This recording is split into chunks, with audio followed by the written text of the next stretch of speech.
Hello everyone. काफ़ी दिनों से मैं अपडेट नहीं दे पा रही थी। मतलब अपडेट मैंने दिया था कि कैसे-कैसे सिलेबस पूरा करना है, बट कुछ हेल्थ इश्यूज़ मेरी थी, इस वजह से मैं खुद भी नहीं पढ़ पा रही थी और आप लोगों को तो अपडेट क्या ही कर पाऊँगी।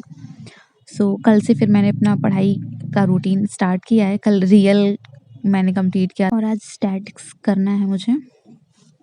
बाकी 2-3 टॉपिक और अभी बच रहे हैं। मैंने बताया था कि उसमें ग्रेजुएशंस के भी पार्ट हैं इंक्लूडेड, और मुझे भी पर्सनली ऐसा लगा कि जब तक रिजल्ट नहीं आ जाता है तब तक बहुत ज़्यादा डीप करने का कोई मतलब नहीं रहेगा, क्योंकि आपके फिर नोट्स उतना काम नहीं आने वाले बाद में, है ना। प्रैक्टिस वाली चीज़ें काम में आने वाली हैं। अभी 9-10 से ही कंप्लीट करते हैं। मतलब पहले जितने टॉपिक दिए हुए हैं तो पहले 9-10 से कंप्लीट कर देते हैं, उसके बाद देखेंगे कि आगे क्या किया जा सकता है। अभी मैं जैसे कि आज स्टैट्स करने के बाद फिर मैं प्रोबेबिलिटी करूँगी, क्योंकि ये सारे टॉपिक्स ऐसे टॉपिक्स हैं कि ये सब मिलते रहते हैं कि आप मीन मीडियन मोड है या फिर प्रोबेबिलिटी की चीज़ें हैं, वो बाकी सारे एग्जाम्स में भी ऐसे इसके क्वेश्चन मिलते हैं।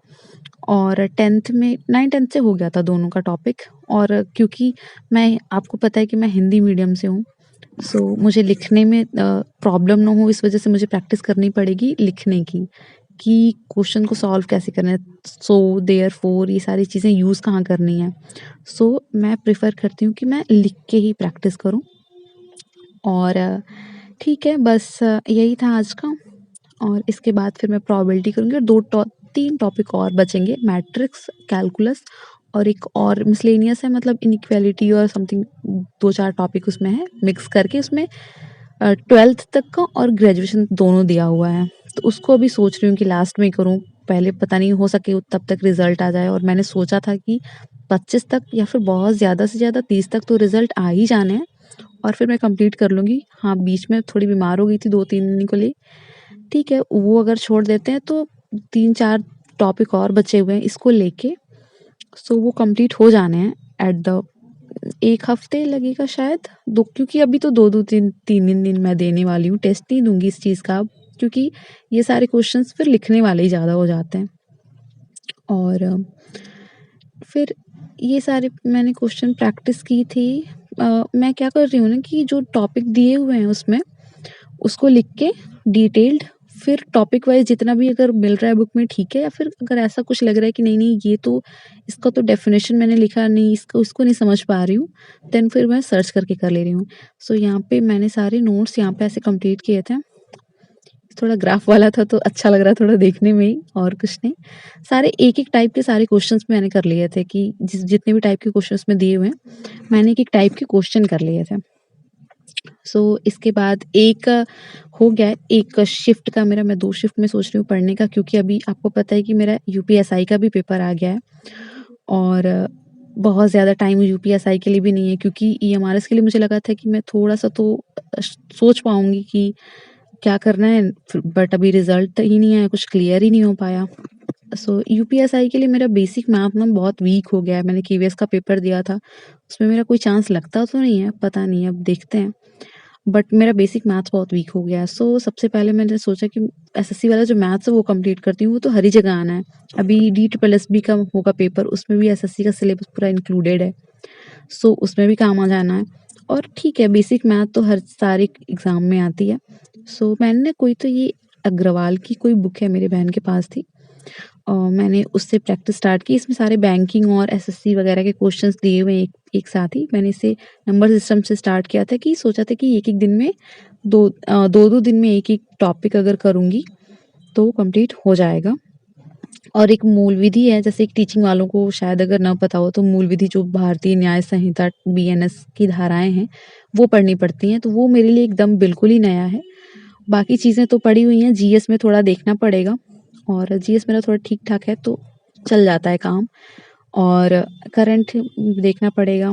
बाकी चीज़ें हैं, प्रैक्टिस इज़ मस्ट। अभी मैं सोच रही हूँ कि फिर मैं एक-एक टॉपिक उठाऊँ, प्रैक्टिस करूँ और टेस्ट लगाऊँ, ताकि साथ-साथ मेरा ये भी चलता रहे, है ना, कि रिज़ल्ट आएगा तो फिर उसका ईएमआरएस का देखिए जाना है अप्रैल तक। अभी इधर कोई चांसेस नहीं है। भाई वो फ़ेब में रिज़ल्ट अगर देंगे तो ऑब्वियस सी बात है कि वो फिर लेके जाएँगे अप्रैल तक एग्ज़ाम।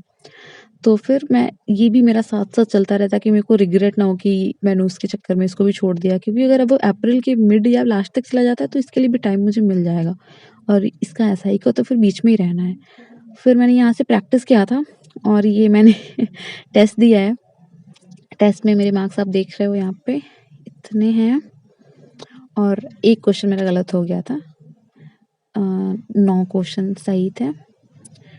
एक क्वेश्चन मेरा गलत हुआ था तो यहाँ पे इसका एनालिसिस देख रहे हैं और ठीक है, टेस्ट देने से थोड़ा तो लग रहा था कि चलो पढ़ाई है, कुछ पढ़ा तो हुआ है ये बहुत पहले का, लेकिन प्रैक्टिस में नहीं है तो वो चीज़ें मैथ्स की ऐसी चीज़ें हैं कि वो छूट जाती हैं और टाइम पहले ऐसा होता था मैथ्स में कि थोड़ा मैं कभी-कभी टेस्ट ऐसे पॉज़ कर देती थी ताकि मैं जल्दी सॉल्व कर पाऊँ, बट इसमें तो ऐसा नहीं है। ये ओके क्वेश्चंस थे, ठीक थे। मैंने इसमें से अटेम्प्ट किया था, 10 में 10 अटेम्प्ट किया था, नेगेटिव तो है नहीं कोई।